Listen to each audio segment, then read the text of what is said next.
Alright, everyone. Sorry about that. We had a bit of a snafu with, like, the washer and dryer over here. I live in an apartment building, so of course we have communal laundry rooms, and of course some crap happened, and it delayed things quite a bit for me.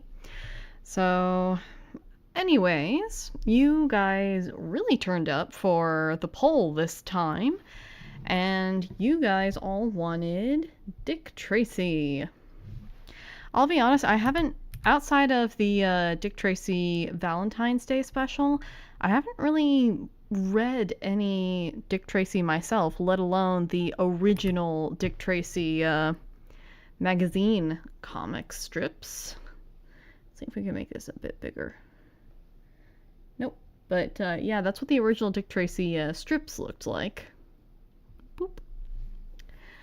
And as usual, I don't own any of the articles or videos we are going to cover, nor do I own the Dick Tracy character. I know that sounds stupid for me to say, but you know YouTube. So, we'll start with Wikipedia and get some information about the when, where, why, and how Dick Tracy was created. Alright, so Dick Tracy is an American comic strip featuring Dick Tracy, a tough and intelligent police detective created by Chester Gould. Let's see. Let's open that tab for after we get this introduction and see if Chester has done anything else. It made its debut on Sunday, October 4th, 1931 in the Detroit Mirror and was distributed by the Chicago Tribune New York News Syndicate. Gould wrote and drew the strip until 1977. Dang, that is a long tenure. And various artists and writers have continued it. Dick Tracy has also been the hero in a number of films, including Dick Tracy 1990, which Warren Beatty played the lead. Tom DeHaven praised Gould's Dick Tracy as an outrageously funny American Gothic, while Brian Walker described it as a ghoulishly entertaining creation, which had gripping stories filled with violence and pathos. Seems like either these guys had two completely different senses of humor, or they just saw the strip in two different ways. Alright, let's take a look at Chester Gould and see if he's done anything else outside Dick Tracy. Best known creator of Dick Tracy, which he wrote and drew. Okay, early life education, development. Alright, so he drew editorial cartoons for the Tulsa Democrat and sports cartoons for the Daily Oklahomian. He was an early member of the Lambda Chi Alpha, the oldest fraternity on campus for his college, becoming its 44th initiate. Alright. For the next 10 years, Gould submitted many ideas for comic strips to Joseph Patterson. To support himself, he drew ads and cartoons freelance for the Chicago Daily Journal. After graduation, he was hired by the Hearst-owned Chicago Evening American and got his first comic strips into print. Philbum Fables, a spoof of silent films, and Radio Cats, featuring an anthropomorphic family of cats fascinated by the radio. Oh, that's kind of cute. The Hearst-owned King Features Syndicate syndicated both of these. Alright, met his wife, and then launched his third comic strip called The Girlfriends, while continuing to send ideas to Patterson. Alright, he was listening to the radio series based on Sherlock Holmes stories and reading newspaper account of Chicago's most powerful mobster, Al Capone. He was inspired to create a strip about a heroic detective fighting organized crime and corruption in the city. After rejecting 60 submissions from Gould, Patterson accepted his 61st. Okay, so that's when Dick Tracy came to be. So Dick Tracy was kind of sort of inspired by Al Capone? Interesting. Okay, so let's get into Dick Tracy's creation in earlier years. All right, basing the character on U.S. federal agent Elliot Ness, Gold drafted an idea for a detective named Plainclothes Tracy and sent it to Joseph Medill Patterson of the Chicago Tribune. Patterson suggested changing the hero's name to Dick Tracy, and he also put forward an opening storyline in which Tracy joined the police after his girlfriend's father was murdered by robbers. Gold agreed to these ideas, and Dick Tracy was first published on October 4th, 1931. The strip was instantly popular and was soon appearing in newspapers across the United States. The strip's popularity also resulted in the creation of numerous Dick Tracy merchandise, including novelizations, toys, and games. In April 1937, a poll of adult comic strip readers in Fortune voted Dick Tracy as their third favorite comic strip after Little Orphan Annie and Popeye. It's actually some pretty decent competition. However, Dick Tracy was also attacked by some journalists as being too violent, a criticism that would dog Gold throughout his time on the strip. And this was long before the CCA, so I guess those types were around since then. Alright, and on January 13th, 1946, the two-way wrist radio was introduced. It would become one of the strip's most immediately recognizable icons. This radio wristwatch, worn by Tracy and members of the police force, inspired Martin Cooper's invention of the mobile phone and may have later inspired smartwatches.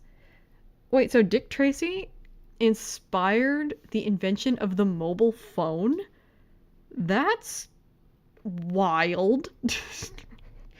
I don't know. I just thought that they wanted to make a mobile phone because it's like, you know what, these telephones are neat and all, but I don't know, maybe we could just make them smaller and make it so they're not attached to the wall. I didn't know it was literally inspired by Dick Tracy. That's actually kind of crazy. Alright, the two-way wrist radio was an upgrade to a two-way wrist TV in 1964. This development also led to the introduction of an important supporting character, Diet Smith, an eccentric industrialist who financed the development of this equipment. Alright, in 1948, with the death of Joseph Patterson, the strip through several revisions with the characters. After the death of Patterson, I'm guessing the strip went through several different revisions with the characters. They must have gotten one of the temp writers for this article. A botched security detail personally overseen by Chief Brandon, allowing the villain Big Frost, a caricature of Patterson,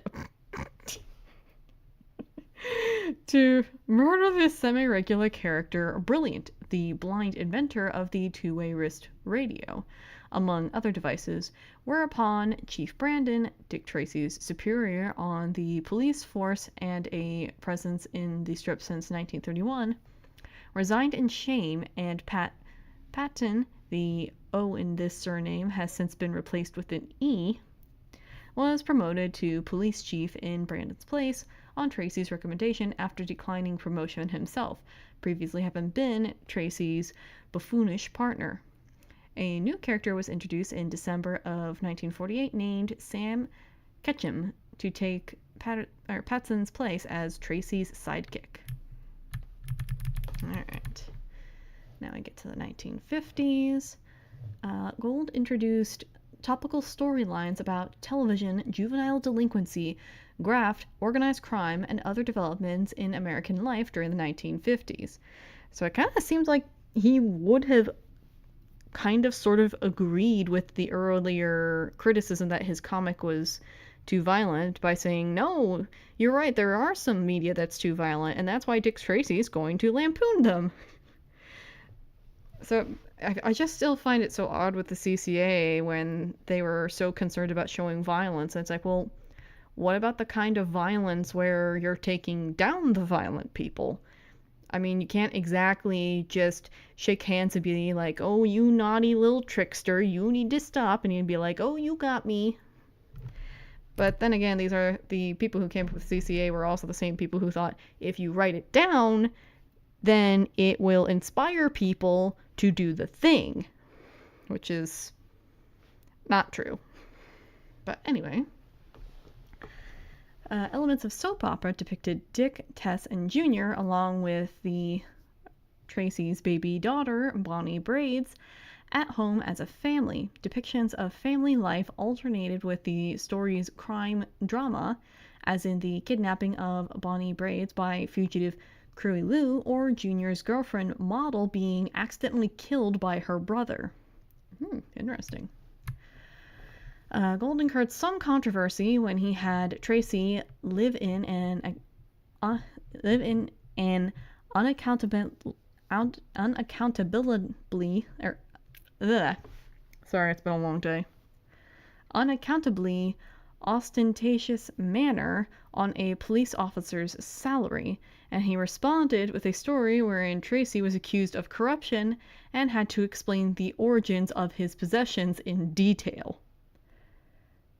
So that's a very odd nitpick by the readers.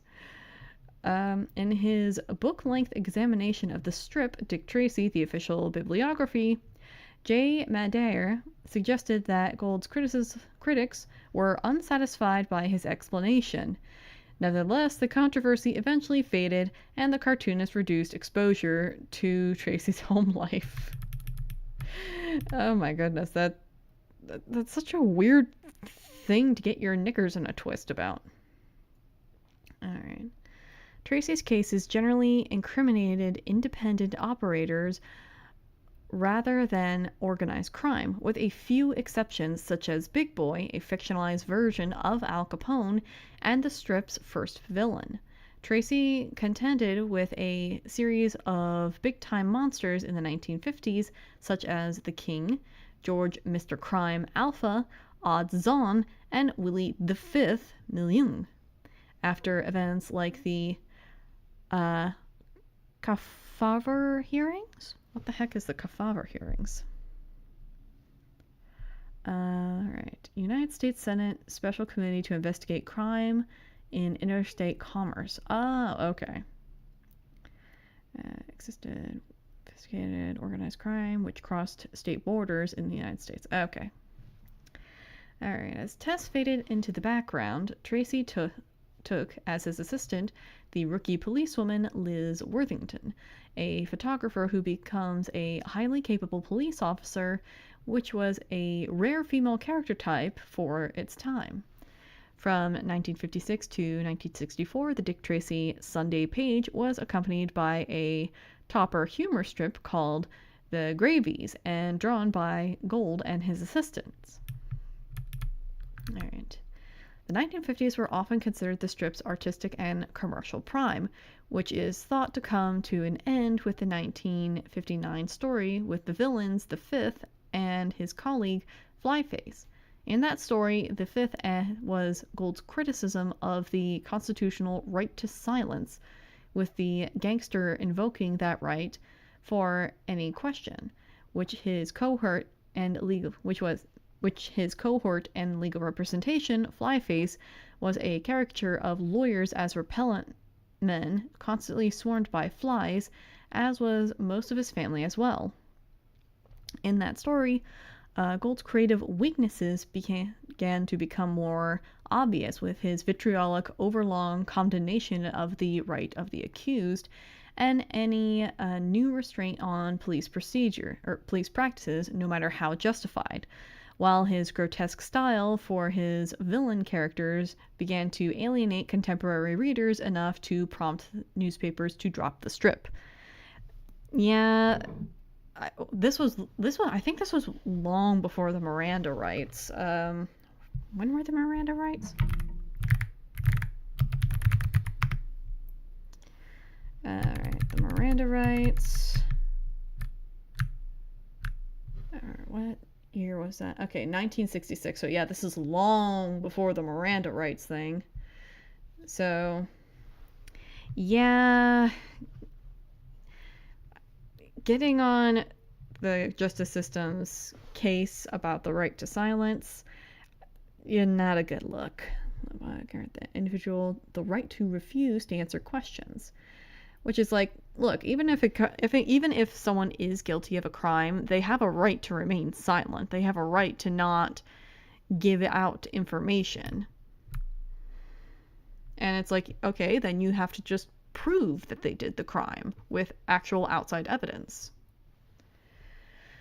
All right, space period.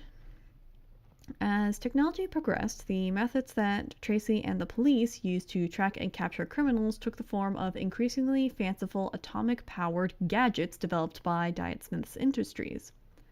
This eventually led to the 1960s advent of the Space Coup, a spacecraft with a magnetic propulsion system.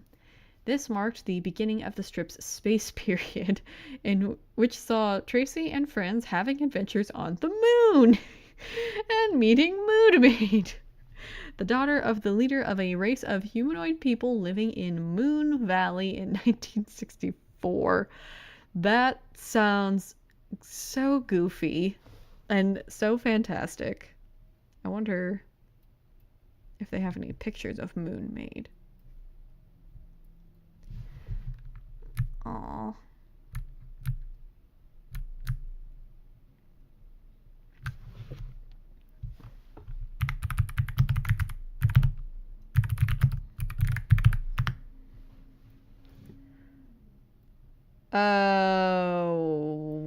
Why is there Rule 34 coming up? Okay, that's Moon Maid. Why does she look like the sexy version of those, those advertisements for the sea monkeys? She kind of looks like the sexy version of the sea monkeys, doesn't she? Like with her little antennas, her weird eyes. That's so odd. I don't know what I was expecting when I looked up Moon Maid, but that's not what I was thinking. And thank God she's at least somewhat decent. Alright. After an eventual sharing of technological information, moon technology became standard issue on Tracy's police force, including air cars, flying cylindrical vehicles. The villains became even more exaggerated in power, resulting in an escalating series of stories that no longer resembled the urban crime drama roots of the strip. During this period, Tracy met famed cartoonist Chet Jade, creator of the comic strip Sawdust, in which the only characters are talking dots. I think Gold probably had a bit of the infamous 60s drugs during this period. Alright. One of the new characters, Mr. Intro, was only manifested as a disembodied voice. His goal was world domination in the vein of a James Bond villain. Tracy eventually used an atomic laser beam to annihilate Intro and his island base. This is just getting more and more bizarre. Alright, Junior married Moon Maid in October 1964.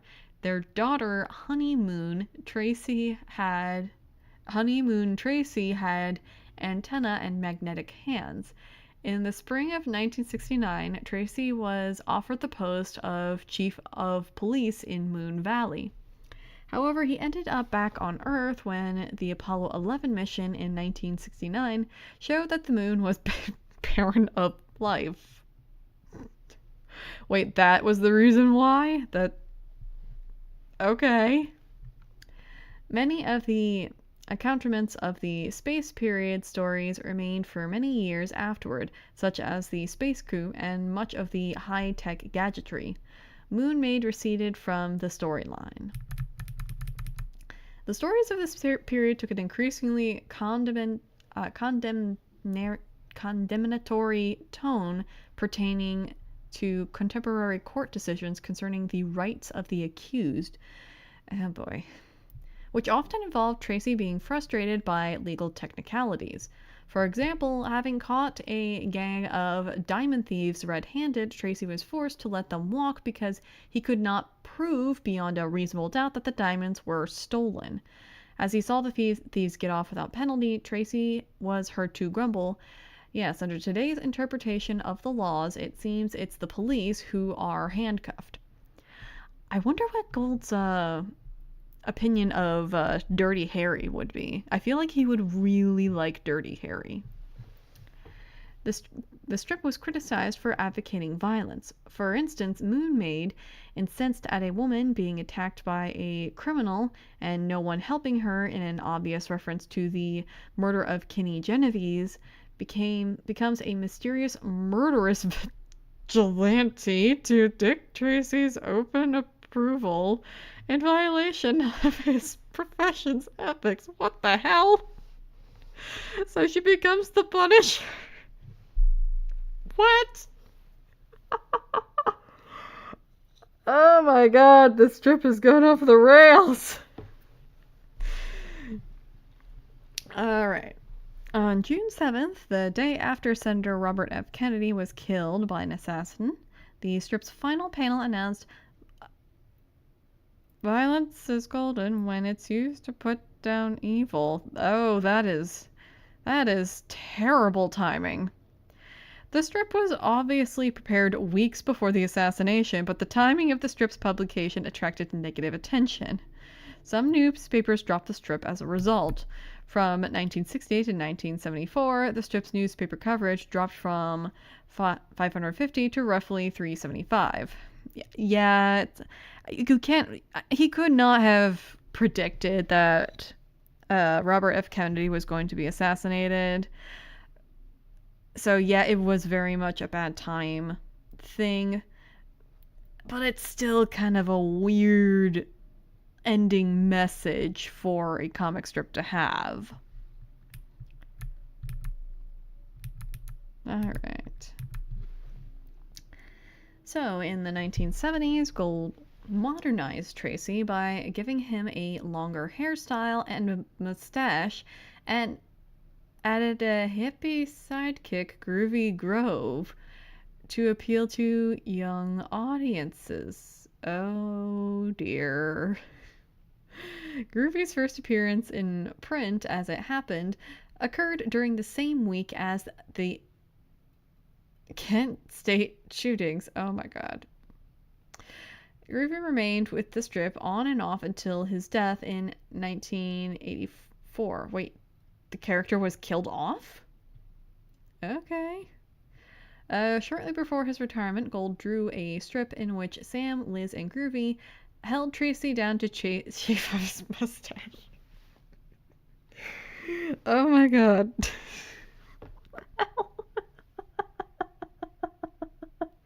Oh.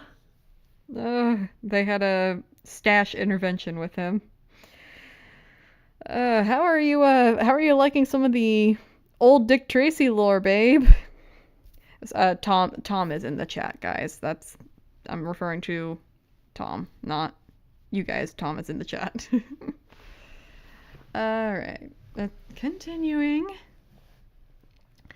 At this time, the standard publication size and space of newspaper comics was sharply reduced. For example, the Dick Tracy Sunday strip, which had traditionally been a full-page episode containing 12 panels, was cut in size to a half-page format that offered, at most, 8 panels.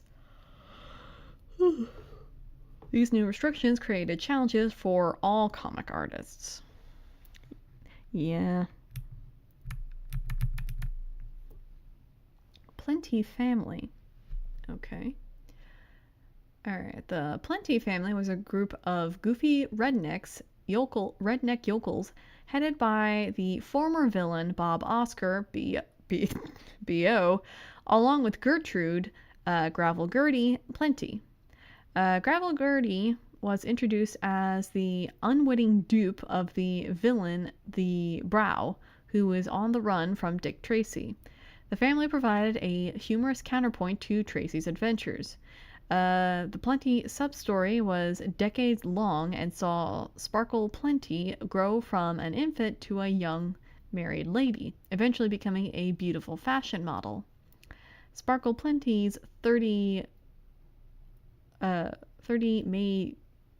Oh my gosh, they really should have got the temp to look at this article before they post it. Sparkle Plenty's May birth became a significant mainstream media event with a spin-off merchandising and magazine coverage. That's bizarre. That's bizarre to me that a minor character in a comic strip would cause a magazine coverage.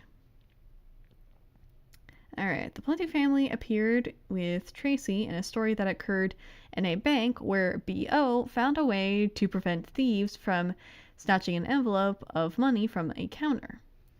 Alright, April 24th strip in 2011, B.O. and Gertie had a second child, Attitude, a boy who is as ugly as Sparkle is beautiful. His face has yet to be shown. Alright, Crime Stoppers textbook. Beginning September 11th, 1949, the Sunday strip included a frame devoted to a page from the Crime Stoppers textbook, a series of handy illustrated hints for the amateur crime fighter. This was named after a short-lived youth group seen in the strip during the late 1940s, led by Junior Tracy, called Dick Tracy's Crime Stoppers.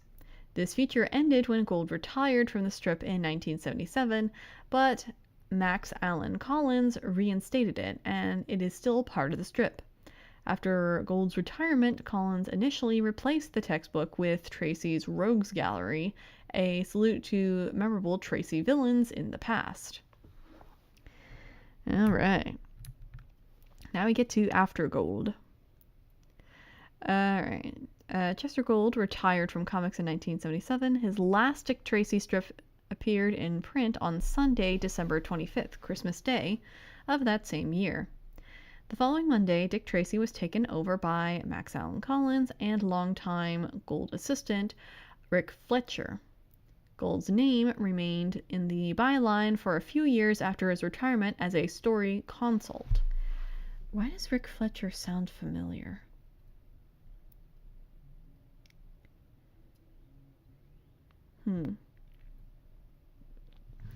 Alright.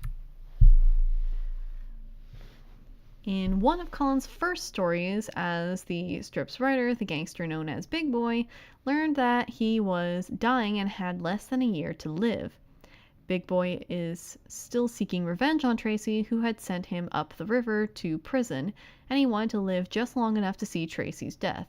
He put out an open $1 million contract on Tracy, knowing that every small-time hood in the city would take a crack at the famous cop for that amount of money.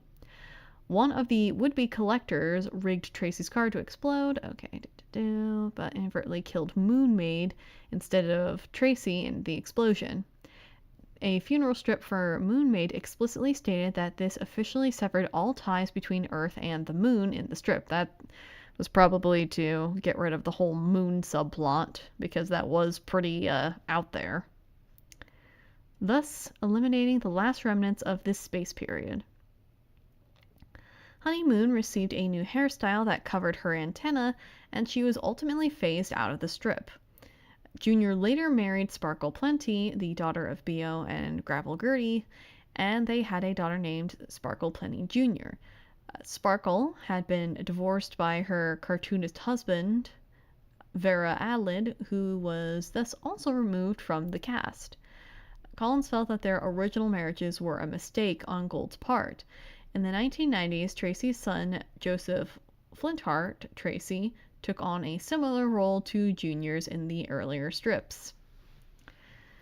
Alright, in addition, Collins removed other Gould creations of the 1960s and 70s, including Groovy Grove, who was gravely wounded in the line of duty and later died in the hospital.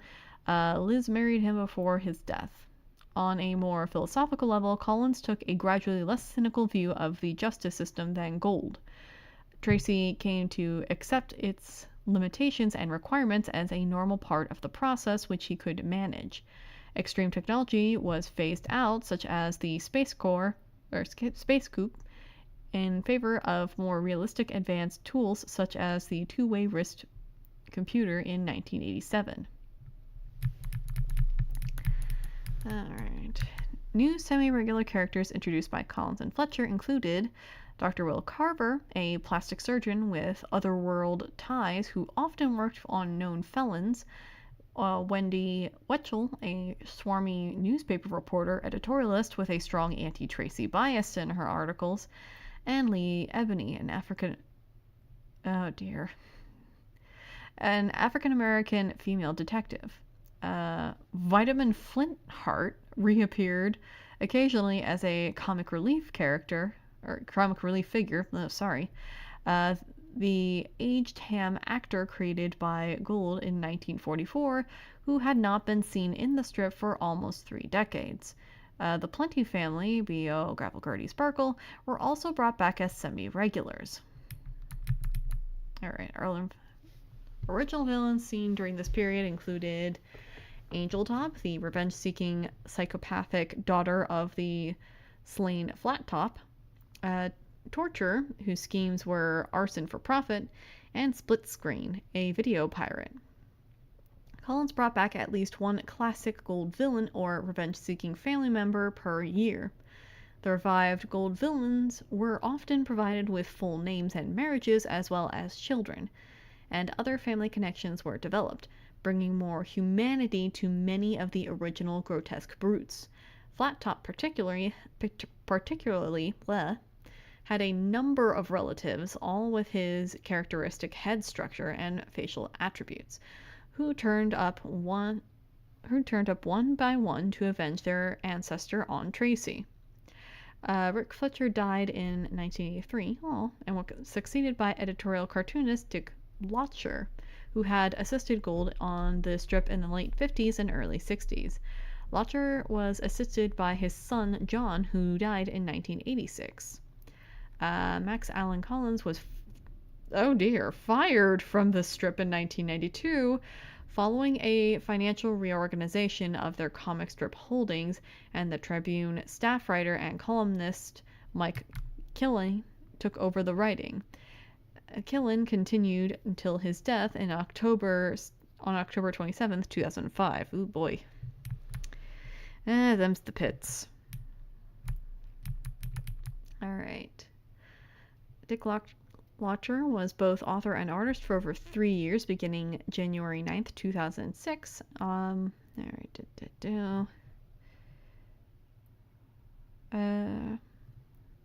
2005, Tracy was a guest at Blondie and Dagwood's 75th anniversary party in the comic strip Blondie. Later, Dick Tracy appeared in the comic strip Gasoline Alley. Alright, in 2011, Tribune Media Services announced that Tracy was retiring from the strip and handed the reins over to Joe Staton and writer Mike Curtis. The new creative team has previously worked on all those. Okay. Staton and Curtis reintroduced many characters from the 40s and 60s, including a second Mr. Crime and a reformed mole, who introducing more deformed and grotesque villains such as Abner Cadaver, Panda, and the Jumbler. Alright.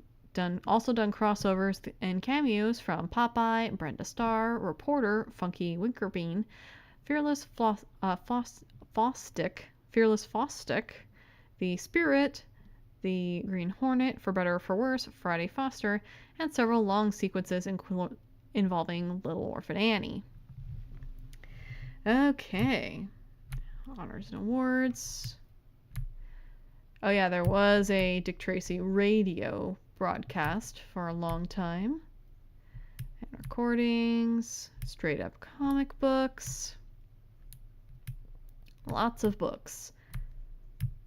Oh yeah, there was one. There were a couple of the old serials. That's what they were called back then. All right, and we will be looking at a video of the 1990s film. Alright, so that is the Wikipedia article about Dick Tracy. And now I'm going to put on a little video I found while I have a few sips of LaCroix because I'm starting to get cotton mouth. So this is from Comics Gettin'. I like spotlighting channels I haven't seen before. And so this is Dick Tracy, History and Origins. Calling Dick Tracy. Come in, Pat. This is Tracy. We got 5 dead men at the 7th Street garage and nobody knows who they are. You better get over here right away. I'm on my way. I'll be back. I want to know how it comes out. Hey guys, welcome back to Comic TV, the only place on YouTube where all geek culture collides. If you're new to the channel, welcome. Don't forget to subscribe and click on the notification bell so you don't miss out on a single video. Making its debut on Sunday, October 4th, 1931 in the Detroit Mirror and distributed by the Chicago Tribune New York News Syndicate, Dick Tracy, created by Chester Good, was based on U.S. federal Ah crap, his name was actually Good. Dang it. agent Elliot Ness, and originally named Plainclothes Tracy until Joseph Meadow Patterson of the Chicago Tribune New York News Syndicate suggested changing his name to Dick Tracy. Tracy joined the police force after his girlfriend's father was murdered by robbers. Tracy used forensic science, advanced gadgetry, and wits in an early example of the police procedural mystery story, even though stories often ended in gunfights. Our hero eventually adopted an orphan boy he ended up naming Dick Tracy Jr., but simply called him Jr. Most of the strip's characters were often caricatures of celebrities of the time. Tracy's trademark wrist radio became a mainstay in the strips, worn by him and his fellow police officers from January 13, 1946, but was upgraded to a two-way wrist TV in 1964. The strip was instantly... I find it so cute that he just is like, all right, I'm adopting you. It's kind of like with Batman, how Batman just kind of just is like, you know what? This little boy, he lost his parents and he's an acrobat. Screw it. I'm going to adopt him. Popular and soon appeared in newspapers across the nation. Strip's popularity resulted in the creation of a lot of Dick Tracy merchandise. And I'm talking a massive amount of merchandise, like novelizations, toys, games, magazines, comics, posters, movies, and when the film came out in the early 90s, they even made Dick Tracy lottery tickets. Lottery tickets. Lottery tickets? I wonder if those are still around. In April 1937, a poll of adult comic strip readers in Fortune voted Dick Tracy their third favorite comic strip after Little Orphan Annie and Popeye. But Dick Tracy was also attacked by some journalists as being too violent, a criticism that would dog Good throughout his time on the strip. The characters in the story were modeled after celebrities of the time, such as Breathless Mahoney being a caricature of Veronica Lake, and Mumbles being a representation of one of my favorite performers, Bing Crosby. In late 1948, a botched security detail. I wonder if the celebrities back then were honored to be parodied in a Dick Tracy comic, or in some cases insulted. Because it looks like Good did not pull any punches when it came to the caricaturization. Led to the death of semi-regular character, the blind inventor of the two-way wrist radio, Brilliant, whereupon Police Chief Brandon, a presence in the strip since 1931, resigned in shame. As such, Pat Patton, who was previously Tracy's buffoonish partner, was promoted to Police Chief. A new character was introduced named Sam Ketchum to take Patton's place as Tracy's sidekick. Good incurred some controversy when he had Tracy live in an unaccountably ostentatious manner on a police officer's salary, and responded with a story wherein Tracy was accused of corruption and had to explain the origin of his possessions in detail. In his book-length examination of the strip, Dick Tracy... I mean, was it really that hard for people back then to just buy into the fantasy?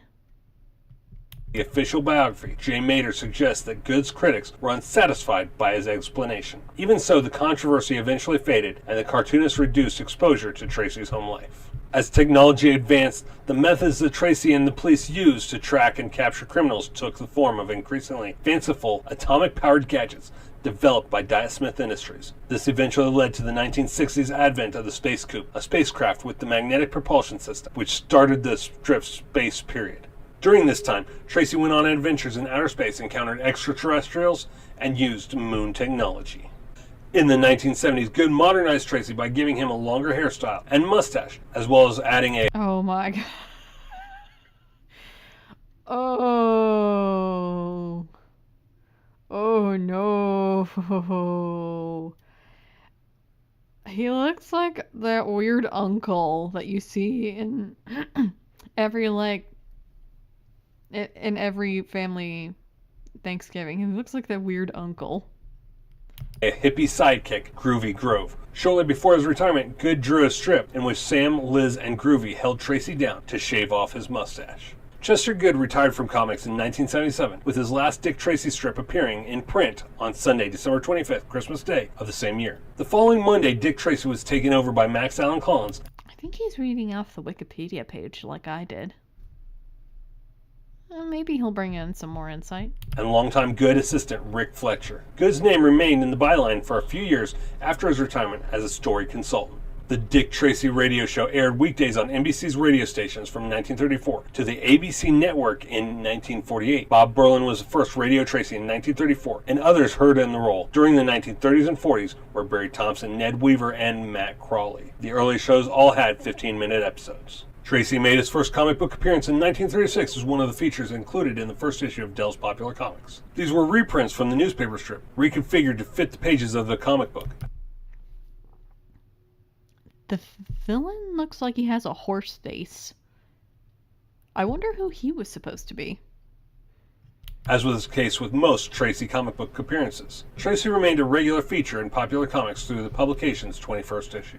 The first comic book to feature the character exclusively was the Dick Tracy feature book, published in May 1937 by David McKay Publications, which were magazines that rotated several popular characters from comic strips through 1938. 3 more McKay's feature books starred Tracy in the following months. In 1939, Dell started a comic magazine series called Black and White Comics, which 6 of the 15 issues featured Tracy. In 1941, Dell's Black and White series was replaced by the large feature books, 3rd issue of which featured the character. As with the McKay series, the Dell Black and White and large feature series were abridged reprints of the strip. Tracy was frequently featured in comic books used as promotional items by various companies. In 1947, for example, Sig Fotwanger produced a comic book that was a giveaway prize in boxes of Quaker Puff wheat cereal, sponsor of the popular Dick Tracy radio series.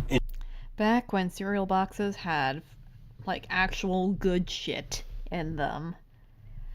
I've heard tales of all the good stuff that used to come in cereal boxes, and it's like, wait, cereal companies actually gave a damn and made cool stuff for kids when they opened up the cereal boxes. I'm talking little toy soldiers, cars and all that good stuff. And it's like, dang, I wish I had that as a kid.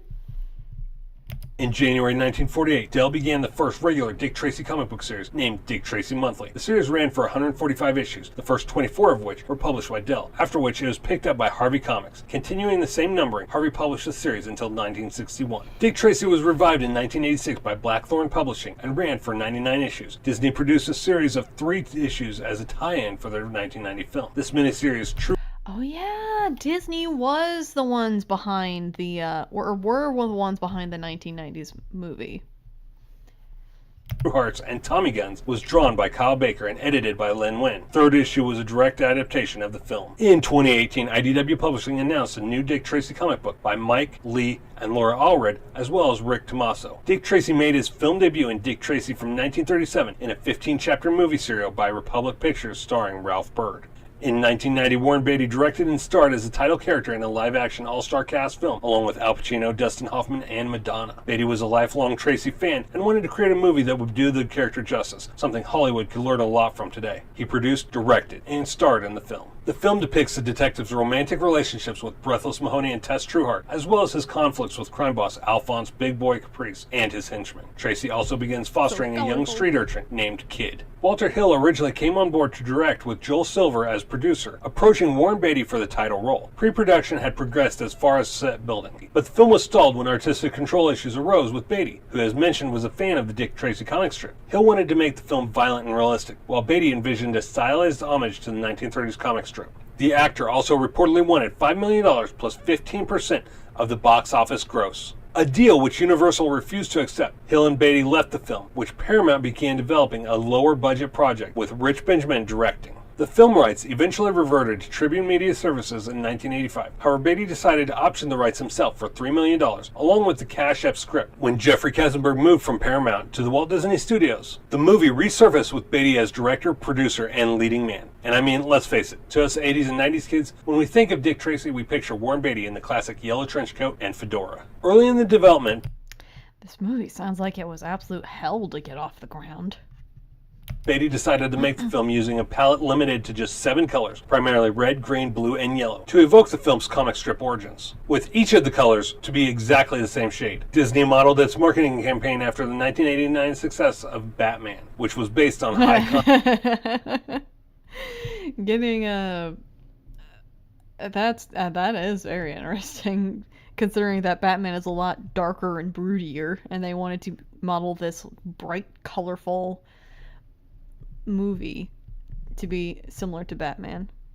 on-set promotion. This included a McDonald's promotional tie-in and a Warren Beatty interview conducted by Barbara Walters on 2020. Attempting to market Dick Tracy to young children, Disney added a new Roger Rabbit cartoon short, Roller Coaster Rabbit, and made 2 specific television advertisements centered on the kid, played by Charlie Korsmo. You know, Peter Pan's son in Hook and Richard Dreyfuss' son in What About Bob? This kid made a killing in the 90s, playing the son, or at the very least adopted son, of each movie's star. In fact, he played both Peter Pan's son and Hook's adopted son in the movie Hook. In total, Disney commissioned 28 TV advertisements. Playmates Toys manufactured a line of 14 Dick Tracy figures, with the blank action figure only being released in Canada. Roger Ebert, who actually grew up about 45 minutes north from where I live, gave the film 4 stars in his review, arguing that Warren Beatty succeeded in creating the perfect tone of nostalgia for the film, mostly praising the matte paintings, art direction, and prosthetic makeup design. Dick Tracy is one of the most original and visionary fantasies I've seen on screen, he wrote, while other critics were mixed in their reviews. Disney had hoped Dick Tracy would launch a successful franchise, but its disappointing box office performance halted Disney's plans. Executive producers Art Linson and Floyd Mutrux sued Beatty shortly after the release of the film, alleging that they were owed profit participation from it. Beatty commented that he had a very good idea for a sequel, but believed Tribune violated various notification procedures that clouded the title to the rights and made it commercially Holy crap, the behind the scenes is such a mess with this movie. impossible for him to produce one. He approached Tribune in 2004 to settle the situation, but the company said they had met the conditions to get the rights back. Disney, which had no intention of producing a sequel, rejected Tribune's claim and gave Beatty back most of the rights in May 2005. The lawsuit was eventually resolved in Beatty's favor, with a U.S. district judge ruling that Beatty did everything contractually required of him to keep the rights to the character. In June 2011, Beatty confirmed his intention to make a sequel to the 1990 film, but refused to discuss details, saying, "I'm going to make another one, but I think it's dumb to talk about movies before they're made. I just don't do it. It gives you the perfect excuse to avoid making them." When asked when the sequel would get made, he replied, "I take so long to get around to making a movie that I don't know when it's going to start." At this point, it's like, might as well just reboot it. So, I'm going to end the video here, as there's such a long history of the character that it would be next to impossible for me to create a video talking about it all in a time frame that I like. So if you'd like to see a part 2 to the history and origins of Dick Tracy, let me know in the comments below. If you enjoyed that video, make sure you hit the subscribe. Alrighty. So I do have a video about the Dick Tracy movie that we will be covering, but let's look at the fandom article, because they usually have some interesting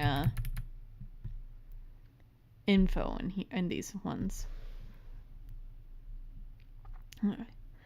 With his distinctive hawk-like nose, narrow eyes, and pointed chin, Dick Tracy is a symbol of law and order, as well as being one of the world's most famous detectives. Alright. Known as Chester Tracy, or known relatives, Chester Tracy, Edna Tracy, Ray Tracy, Gordon Tracy, Jean Tracy, Tess Tracy, Emile Trueheart, Miss Trueheart,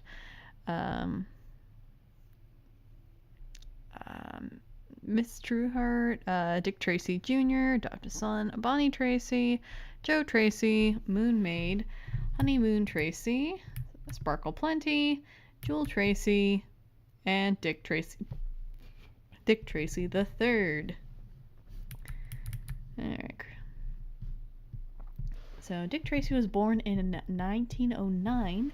His birthday was identified as September 24th, making his... Why are we talking about his zodiac sign? Okay. Making his zodiac sign Libra. Okay. Dick Tracy grew up in a small town called Baxterville. As a boy, Tracy worked with his father's dog kennels. During his first 3 years of high school, he exclusively dated a young woman named Bess Dare. Bess broke up with Dick during their senior year because she wanted to get married right away after finishing school, and Tracy did not share that goal. Aw. You should have held on, dear, then you would have been married to a famous detective. Alright, as a young man, Tracy attended an unspecific college where his studies included the Russian language. His skill with languages would later help him in his service as a naval intelligence officer. Alright, as an adult, Tracy worked as a Navy diver in the New York harbor. He also taught scuba diving at one point. Interesting. As a bachelor living in a big city, Dick Tracy had a beautiful girlfriend named Tess Trueheart and was adapting to life during an economic downtown.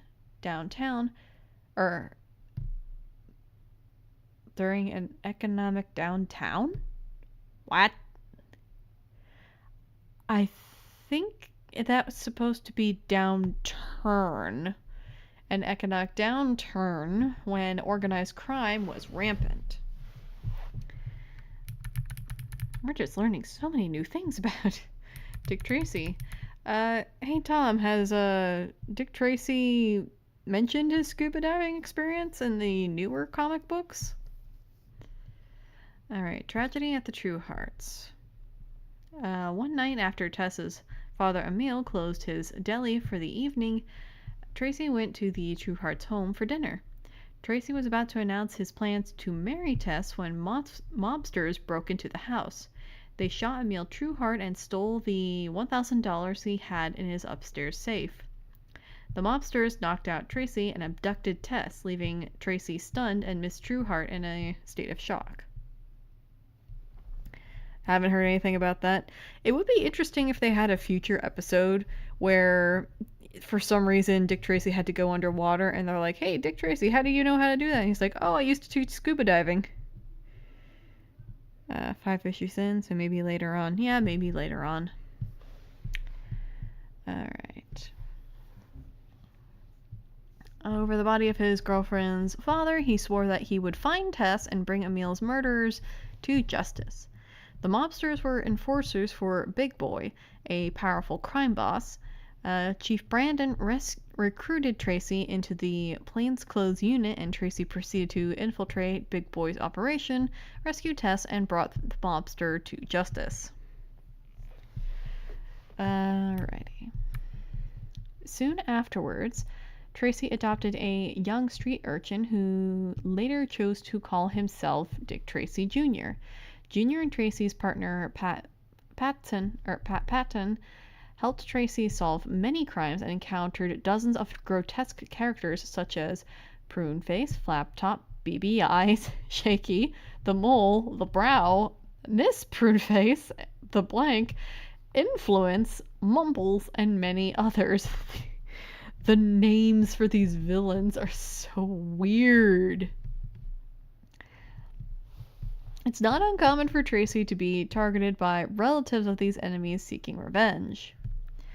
Early in his career, Tracy would often adopt some form of disguise and go undercover, but the approach was later abandoned in favor of more traditional police work and scientific invention. In 1949, Chief Brandon retired and Pat Patton was promoted to Chief of Police at Tracy's recommendation. Tracy got a new partner in the freckle-faced, humorous Sam Ketchum. Tracy and Tess were married around this time. Tracy endured several hardships. The villain names are your favorite parts. Which one's your favorite, Tom? All right, Tracy endured several hardships during his extensive career, including hundreds of near-death situations, injuries, and even a temporary divorce from Tess in the 1990s. City officials suspected at one time that Tracy was in on the take, I'm guessing that is, because of his fancy car and big house, but these suspicions were unfounded. You like lips manless? Oh my god. Tracy was able to prove that the car was a test model that he was testing for industrialist Diet Smith, which had special police features, and the money for his house had come from his thrifty savings during his bachelor years. Alright, international travels. Tracy has been on many adventures and in many different places around the world and beyond. One of Tracy's earliest adventures was when Stooge Viller and Steve the Tramp followed Junior Tracy and his biological father, Hank Steele, to Halifax in Canada. Alright, so that's his... Alright, he's the most decorated police officer. The Tracy Agency. During the period of time following the non-fatal shooting of Chief Patton, Tracy quit the force at the behests of the interim chief climber who looked down upon Tracy as a relic and a brutal image of law enforcement's outdated beliefs. Tracy investigated Patton's shooting himself after he opened up his own private detective agency along with Johnny Adonis. Patton's shooter was revealed, and Tracy returned to the force. Eventually, Tess Tracy took over the agency as a private investigator herself, occasionally working in conjunction in cases with her husband's police unit. Tracy has occasionally been offered promotions, but he much prefers his position as chief of detectives and head of the major crimes unit.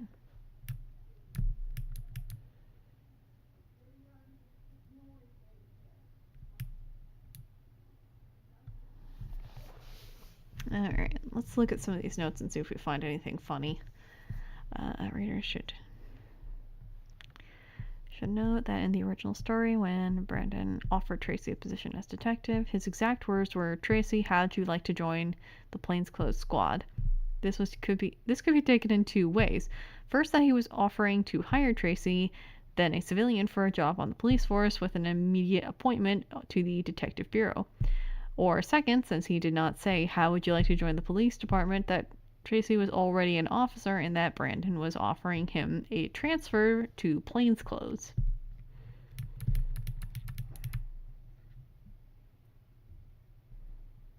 Alright.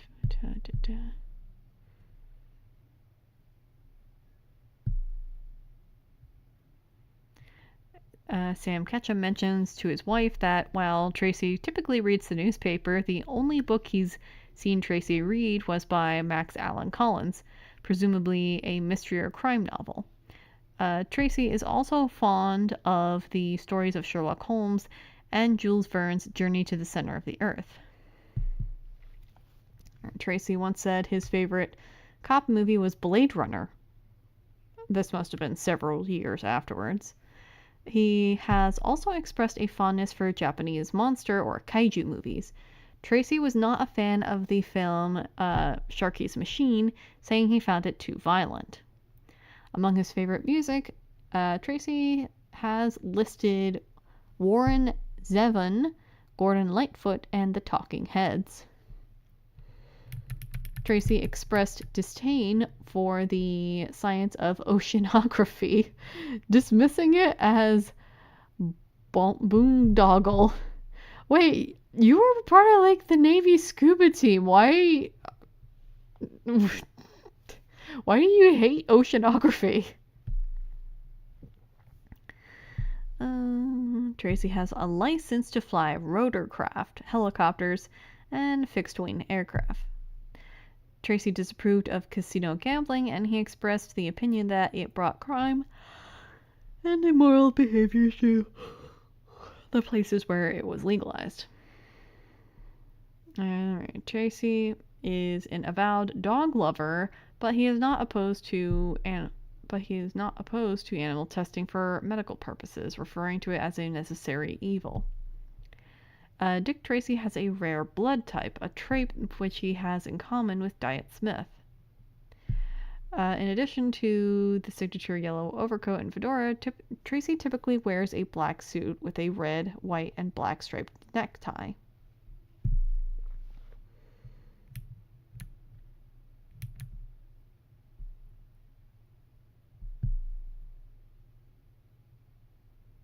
Okay. The police department has also has a collection of at least 20 of Tracy's fedora hats that have been shot, crushed, or otherwise damaged in the line of duty. That is odd. The earliest one is from 1931, and the collection includes hats shot by Stooge Viller, BBI's Flat Top, Prune Face, Chameleon, and Blackjack. That's such an odd collection for a police force to have. Okay. Tracy is a skilled marksman. Tracy's handgun varied within the years from a non-regulation .38 automatic pistol to a regulation .38 Colt Detective Special. Alright, casualty report.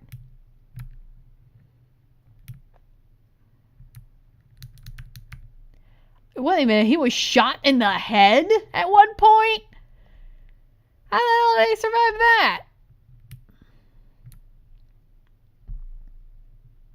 And of course, he's had some confirmed kills, and oh boy, that's a very long list of confirmed kills. Huh. Okay. Well, on the note of confirmed kills and shenanigans involving the villains, I did find a fun video from our friends over at Comics Alliance where they listed off 10 of the greatest Dick Tracy villains.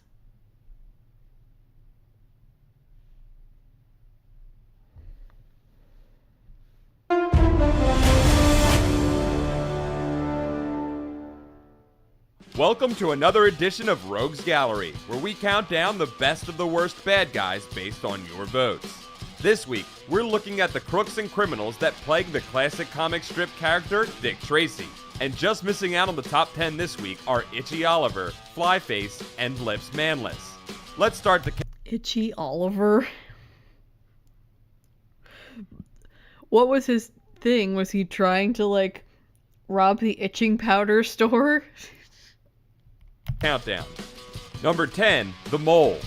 The Mole was abandoned in the sewers as a child and grew up to be a fierce crime boss with a taste for revenge.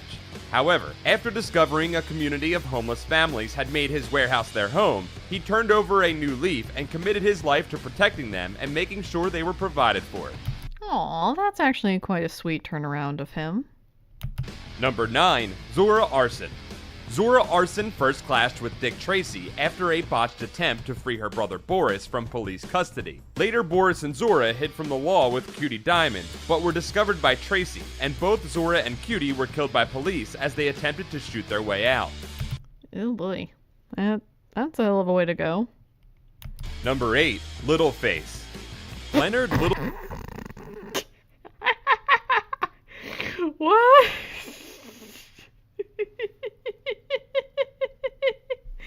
Oh, that is such a goofy character design.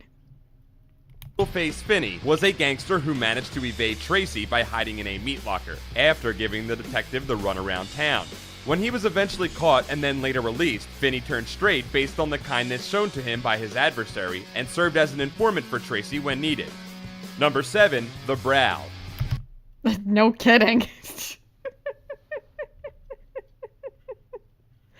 I am losing it over both the names and the appearances of these guys. Like, look at all those. This dude has 1, 2, 3, 4. He has 5 brows. How do you get to a point in your life when you have 5 brows? Was he born that way? Or Was he like scrunching up his face so much that it created 4 extra brows? The Brow was a Nazi spy operating in the Oh my. Oh, he's a Nazi. Okay. city, monitoring ship movements and relaying the information back to his handlers. After being discovered, he went on the run, narrowly avoiding Tracy and his allies at every turn, until justice caught up with him and he fell from a top-floor window and was impaled on a flagpole. Oh my. Another interesting way to go. Maybe they were right that it was a little too violent. Number 6, Breathless Mahoney. Breathless was the stepdaughter of a deceased con man and tried to seduce Dick Tracy to get her hands on evidence that would give her access to her stepfather's hidden fortune. Although she did manage to get the money, she was forced to go on the run and was betrayed and left for dead by B.O. Plenty. Then later she was found by police and sent to jail. Number 5, Mumbles. Mumbles was part of a gang of crooks who would perform as a band at high society functions and then rob the patrons of their possessions. One of Tracy's most persistent foes, Mumbles has been thought dead on a number of occasions, but always shows back up where you least expect it. Number 4, The Blank.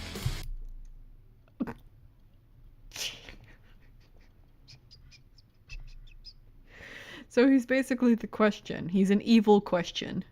The Blank was an escaped prisoner who busted out to get revenge on his fellow criminals who betrayed him and left him to rot.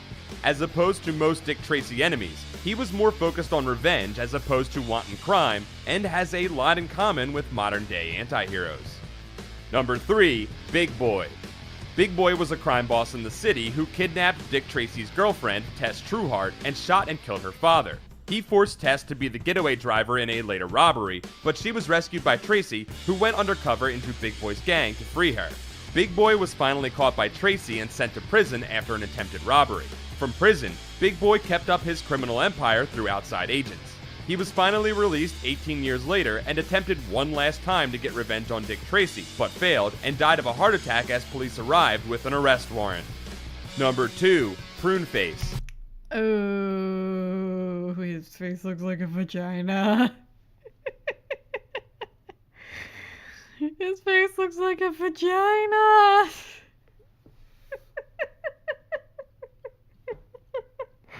Oh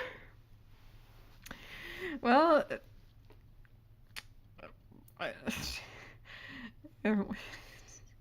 prune face more like pussy face. Prune Face was a Nazi agent placed in charge of the Oh my god, another Nazi! How many Nazis are there? creation of a deadly nerve gas to be used on US soil, but was forced on the run when the newspaper printed a picture of his very recognizable visage. His superiors left him to be captured by the police, and although he tried to flee, he was cornered by Tracy and finally arrested. Decades later, Prune Face was awoken from cryonic sleep by a Nazi scientist hoping to drive up support for their cause. He had a tough time adjusting to modern society, but once again worked to bring down America with numerous schemes, but eventually fell to his death shortly after reconnecting with his long-lost daughter, Prunella. And number 1. Prunella? Prunella? Why would you name your daughter Prunella? Alright. And Flat Top. Flat Top Jones was a contract killer who had one of the longest rap sheets of any of the Dick Tracy criminals. He was a known bank robber, killed federal agents during the Kansas City massacre, and had no qualms when it came to working with enemy Nazi agents and helping them gather intelligence. Flat Top was hired to kill Dick Tracy, but instead kidnapped the detective and held up his clients for more money. Tracy was able to escape in a firefight between crooks and the police, but Flat Top was also able to evade justice once again. After a long time on the run and a brief stay in prison, Flat Top escaped, but while hiding in the lagoon, he caught his foot on a rusty nail and drowned. Over the years, Dick Tracy has had many run-ins with members of his family, including his brother Blowtop, his son Flat Top Jr., and his daughter Angelica. That's it for this week's Rogues Gallery. Keep an eye on Comics Alliance to have your say in the latest polls. And funny enough, Flat Top was like the most normal looking one on of the bunch. I wonder if there are any more, Alright, we already saw that one. There's also the history of Dick Tracy. Well, Variant Comics will have some like reading material for us.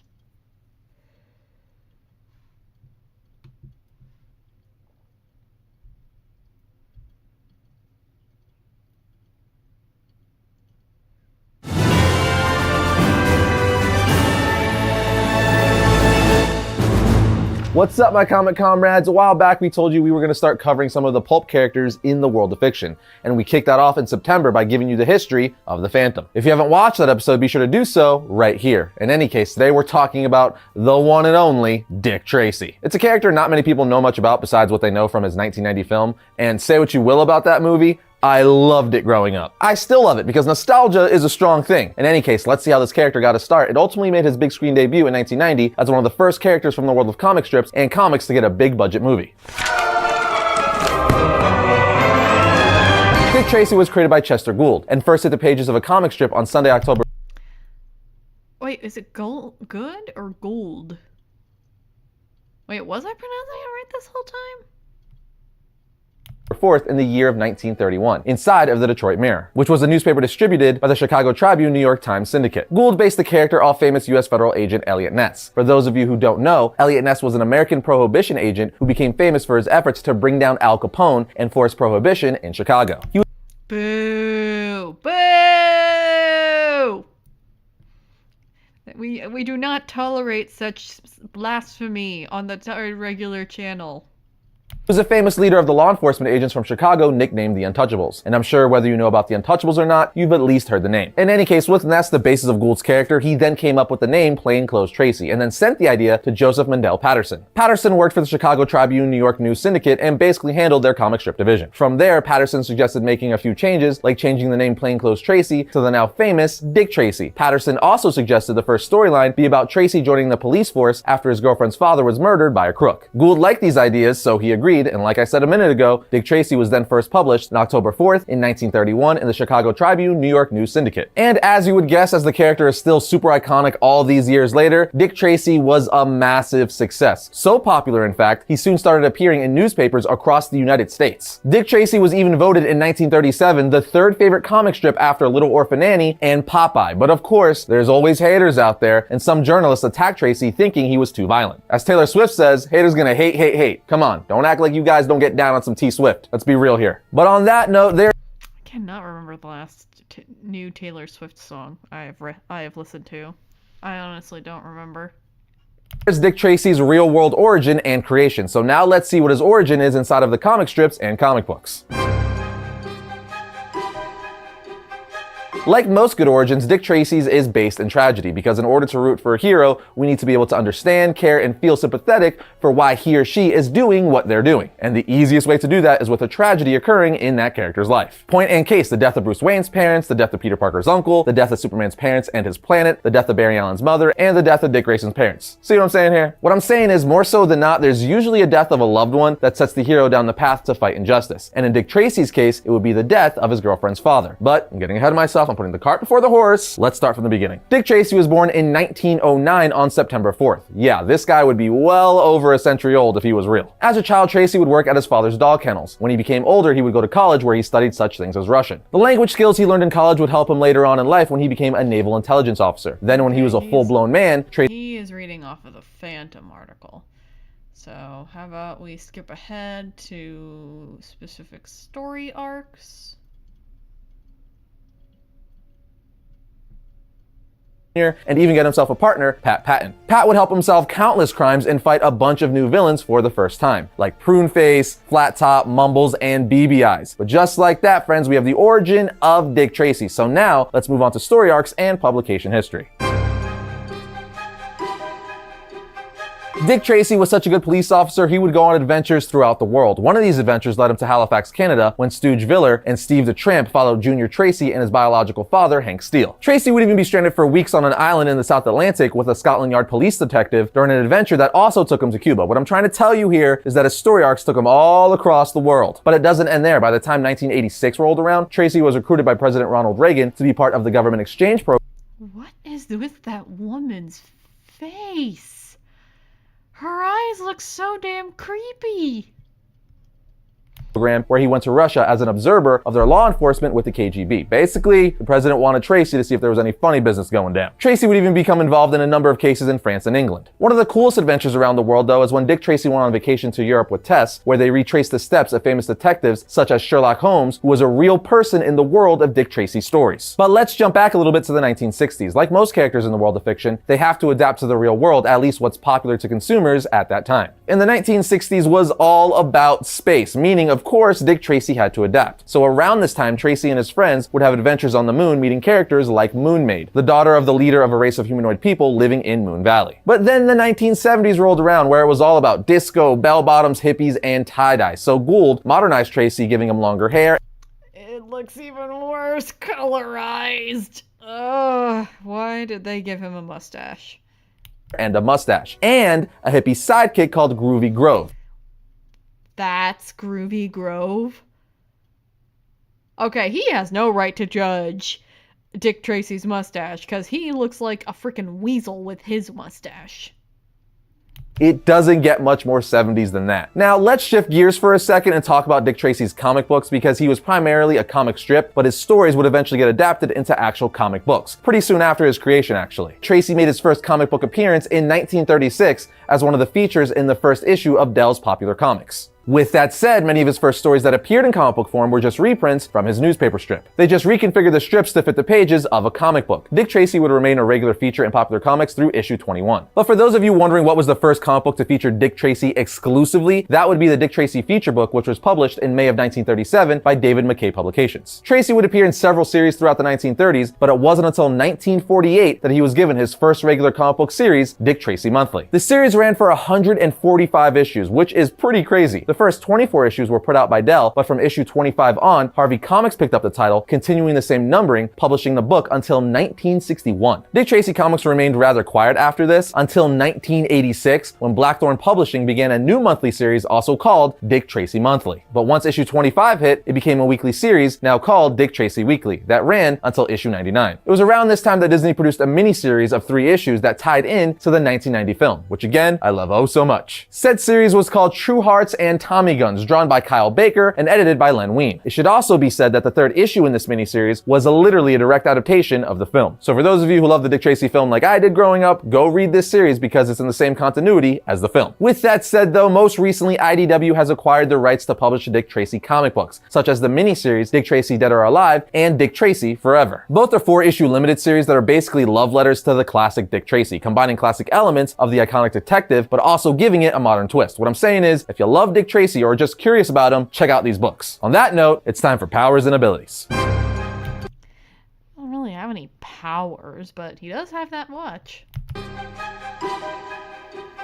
Dick Tracy is the most decorated police officer in America, and he's known for having killed the most criminals while on duty. And being the most decorated police officer in the country, he's a celebrity in his own right, having the same amount of fame and recognition as J. Edgar Hoover and Eliot Ness. Tracy is also known as the greatest detective of his time. His name was literally feared in the criminal underworld. Notice I said of his time because Tracy is a period piece character. That also means while Tracy's tech and weapons were extremely advanced for him, by modern standards, maybe not so much. But again, we're talking about a character who is literally based during the mob era. So having stuff like a two-way wrist radio, a two-way wrist TV, and a two-way wrist computer were extremely high tech for Tracy, especially when his comic strips and comic books were first being published. Plus, come on, who didn't watch the Dick Tracy movie as a kid and was extremely jealous of his watch? Between him and the Power Rangers who had the wrist communicators, I was like, come on, I need one of these. I just want to like talk to my friends through a wrist walkie-talkie and watch Well, now you can with a smartwatch.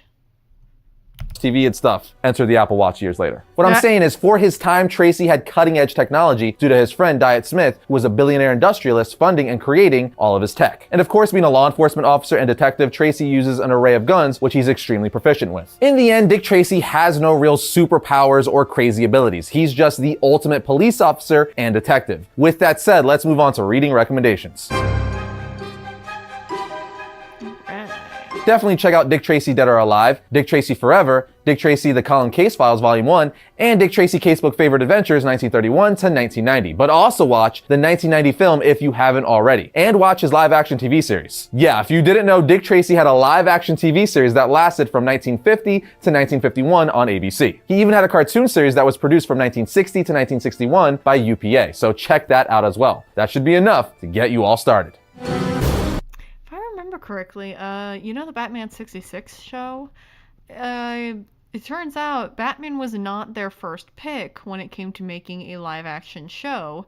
I believe the first one was Superman and the second one was Dick Tracy. So we almost got a Dick Tracy 66 TV show. Though looking back on it, it's probably for the best.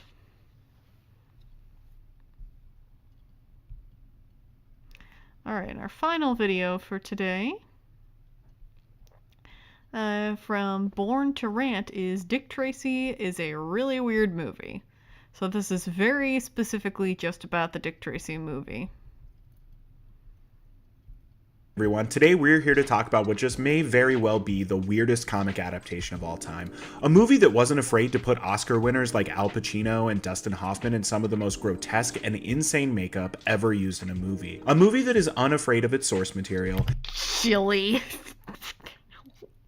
And strives to replicate the look of 1930s comic strips as closely as it can. That's right, today we are talking about 1990s Dick Tracy.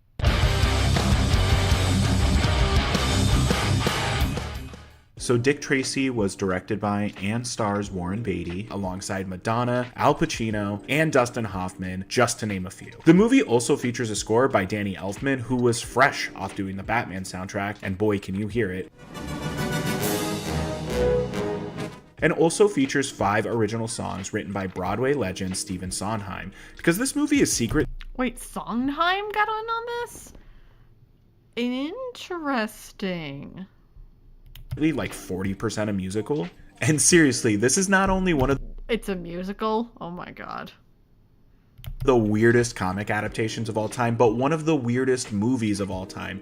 It feels completely detached from the era it was made in every single way. Much like The Rocketeer and The Shadow, which we talked about a few weeks ago, Dick Tracy was greenlit during the Great Batman race of 1989, where every studio tried to launch their own pulpy franchise.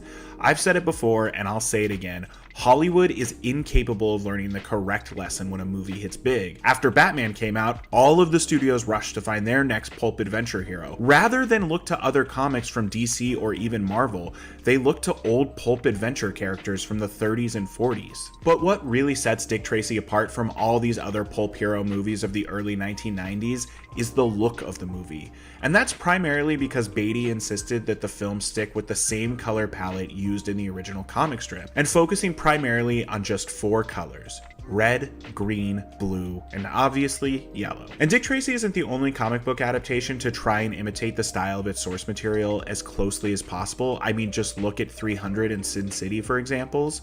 But because those movies rely so heavily on computer-generated backgrounds, they end up looking more like a video game than they do a traditional movie. And even though Zack Snyder and Robert Rodriguez essentially used Frank Miller's source material as their storyboards, neither of them even came close to replicating the pulpy beauty found within these comics. But Dick Tracy leans into it, playing with vibrant colors and moody noir-influenced lighting. And before It is a very bold stylistic choice, and I am kind of digging the stylistic choice. Before we go any further, I feel like I should tell you guys, even though I had seen Dick Tracy before, I hadn't seen it in about 25 years before starting to work on this video. It just felt like the right time to revisit it. So, how did this movie come to be, and what is its legacy? The character of Dick Tracy was created in 1931 by Chester Gould, and he made his premiere in the pages of the Detroit Mirror and was quickly syndicated around the country to other newspapers. And I mean, the setup for the comic strip is pretty simple. Dick Tracy is a tough, smart, renowned detective, and he fights the mob in his city, going up against bad guys like Alphonse Big Boy Caprice, Flat Top, Pruneface, Lips Manless, and other silly named bad guys that also look as ridiculous as these motherfuckers do. Anyway, since his creation in 1931, Dick Tracy has gone through a number of iterations and adaptations, making his way from comic strips to comic books and novels and radio shows, a couple of film adaptations from RKO in the 1940s,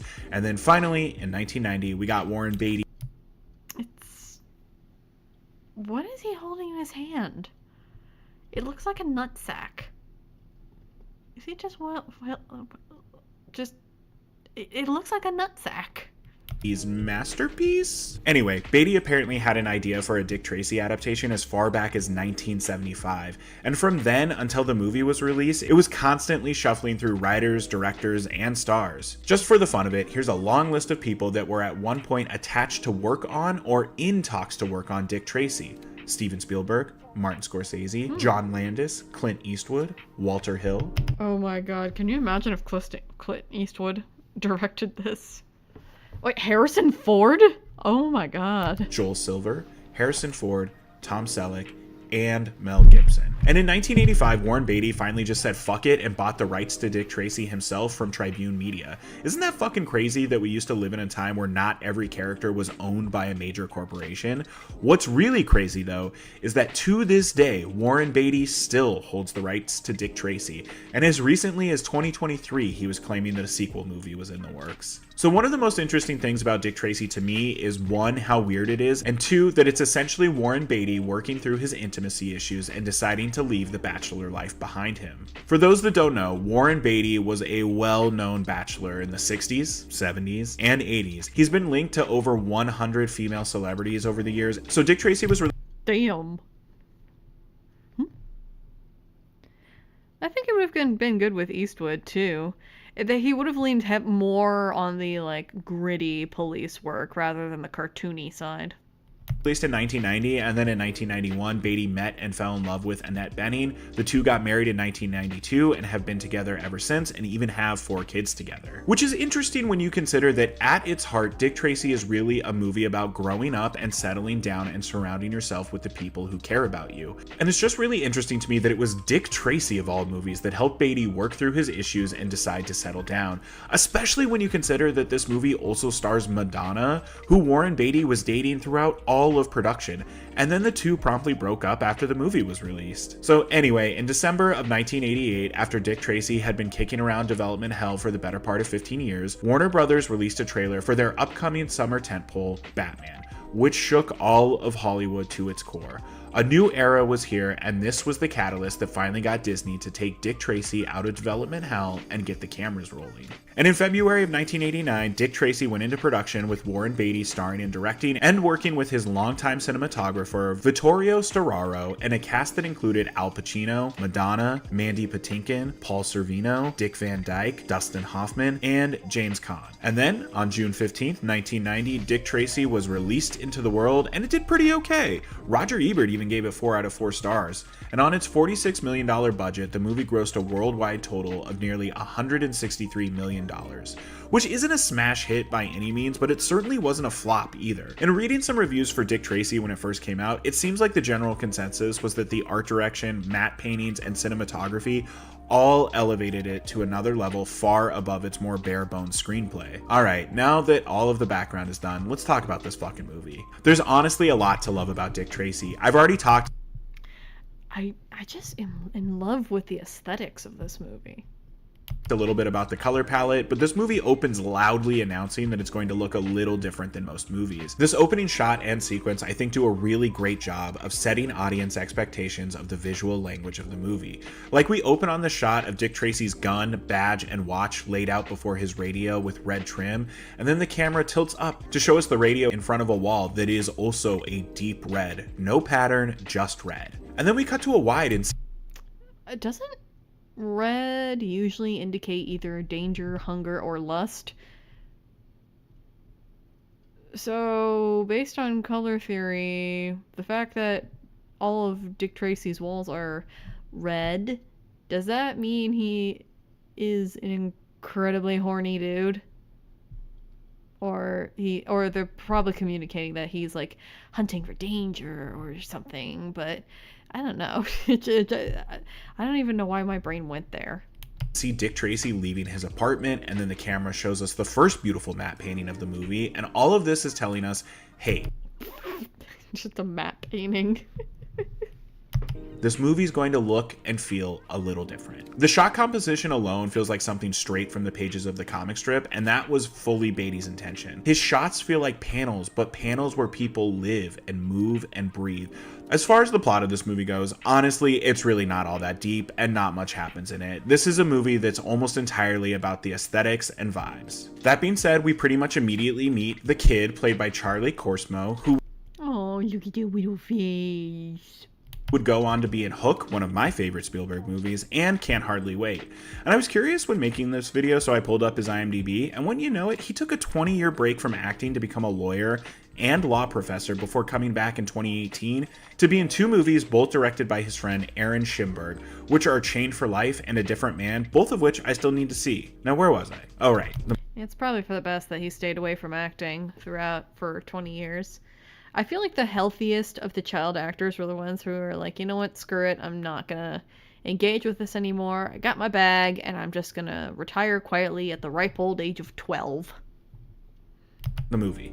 Okay, so we meet the kid, and he sees a group of truly insane-looking thugs gunned down by 2 more insane-looking thugs, including my favorite thug in the entire movie, Flat Top. And they leave a message for Tracy on the wall in bullet holes. It's pretty fucking sick.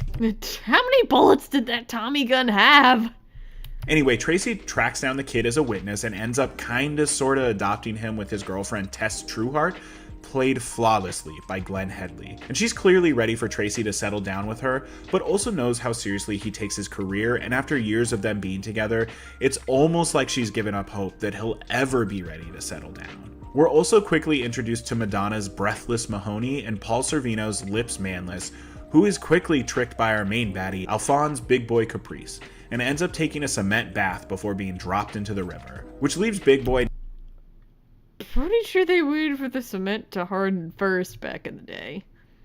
Now in charge of Lips's club, and I guess he also gets Madonna in the deal. Okay, let's pause real quick and talk about Al Pacino as Big Boy for just a minute.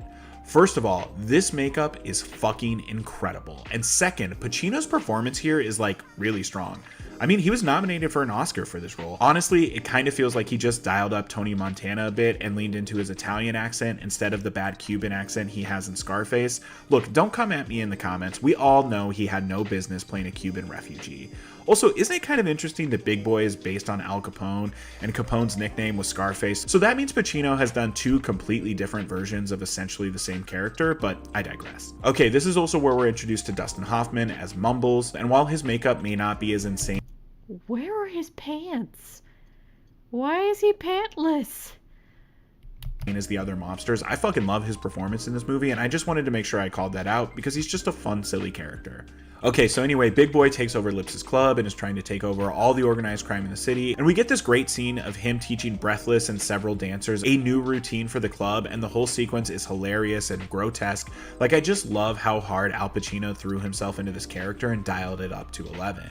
And this is where Dick Tracy and Breathless Mahoney meet, but the sexual tension between these two is palpable. Remember how I said these two were dating at the time of filming? Then we're treated to a nice little montage of Tracy, Tess, and the kid. And I love how the kid keeps asking, "Sweet." And we get to see this nice little trio of a family begin to form. Really, this whole little montage. Oh, his room is red, so it does... I think they were leaning into the desire, where instead of like a sex thing, it's like, look at it. The kid's hat is red. Tess's coat is red. So it's like he does have a very deep desire, but the desire isn't necessarily sex, but it's just he wants his own little happy family deep down, even though he does take his work very, very seriously. Okay, movie, I see your symbolism. Is so wholesome and fun, and I think really does show that at this time Beatty was beginning to mature a little bit. Like, you can kind of see the gears working in his brain and being like, being a family is kind of fucking awesome. Why don't I want my own family again? Anyway, then we get what is one of my favorite scenes of the movie. Big Boy Caprice has assembled all of the other mobsters in the city, and I mean, again, just look at this fucking set design and makeup. It's fucking incredible. I really like that chandelier. But this whole scene kind of reminds me of the Five Families scene from The Godfather, which is ironic considering we've got Al Pacino and Jimmy Caan in the scene. And basically this scene plays out exactly how you'd expect. Big Boy tells everyone what's up. Most everyone falls in line. Jimmy Caan doesn't and leaves, and his car blows up. So anyone that was thinking about not falling in line is now thinking twice. And with that out of the way, Big Boy now controls the entire city. Like I said earlier, this movie is fairly light on plot and story. From here, it's a back and forth of Big Boy trying to get Tracy out of the picture and Tracy doing his best to overcome everything Big Boy throws at him, but not before we're introduced to our secondary antagonist of the movie, No Face, who I have to imagine was a big influence on Steve Ditko when he created The Question for DC in the 60s, but I couldn't really find any concrete proof of this, so if you know anything about it, let me know in the comments. But anyway, No Face is a really interesting character because we're not really sure what their plan is, but we know they're shady. No Face exists primarily to play the two different sides against one another in an attempt to take over the criminal underworld for themselves. They frame Dick Tracy for murder, they frame Big Boy for kidnapping, and they want to seize power for themselves. And at the end of the movie, What the fuck was that? it's revealed that No Face has been Breathless Mahoney the entire time. And I think this is actually a really clever reveal, especially when you consider that Breathless is in love with Tracy, who has complicated feelings himself, but he knows his heart will always really belong to Tess, even though she catches him making out with Breathless, and that sucks, and he kisses her again at the end. Boo this man! So at the end of the day, Big Yeah, that is pretty crappy of him. Boy dies, No Face dies, and Dick Tracy gets the girl and the kid who's now going as Dick Tracy Jr. And I just love how this movie ends with Tracy fumbling over asking Tess to marry him as he's trying to leave and catch some bank robbers, and he just kind of throws her the ring box before walking out the door. Just feels pitch perfect for what this movie actually is. Like I said earlier, the movie is fairly light on plot and story. It really does feel like a comic strip that way. Every 15 minutes or so there's a cliffhanger of some sort, and then we move on to the next section of the story. But what really makes this movie shine I don't know why, but the chili makes me giggle. I don't know why. is the look of it. Like I said earlier, there aren't any other movies that look like Dick Tracy. From shot composition to the lighting to set decoration and makeup, there just aren't any other movies I can think of that went the extra mile to create something that felt so otherworldly, yet of our world. I mentioned Sin City earlier, and I do think that's probably the closest we've gotten to something like Dick Tracy, but again, so much of Sin City's backdrop is computer generated that when you put the two movies side by side, it's not even close.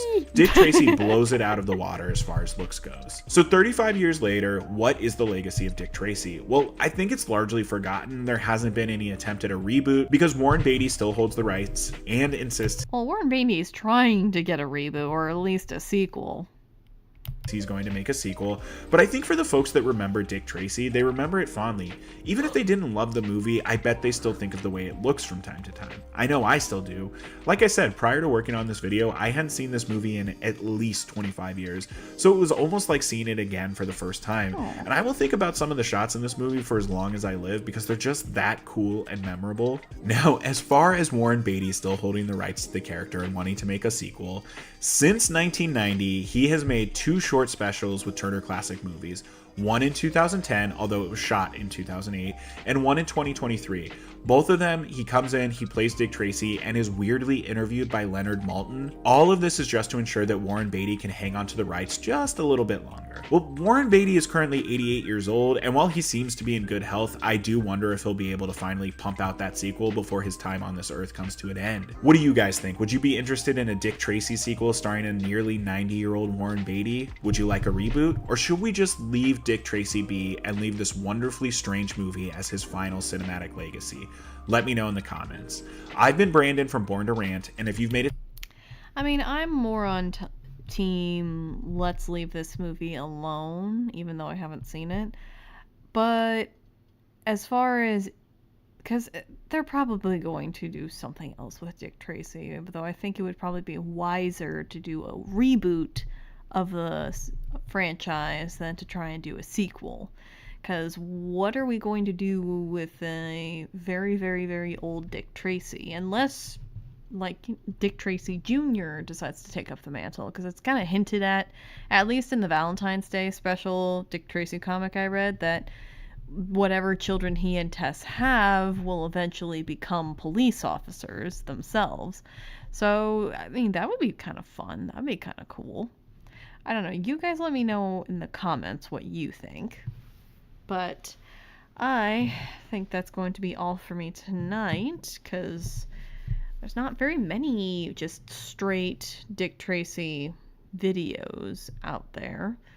But I think we did a pretty good coverage of the character, if I do say so myself.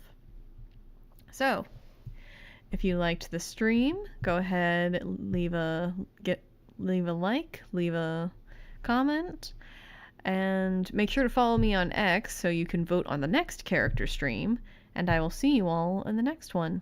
Bye!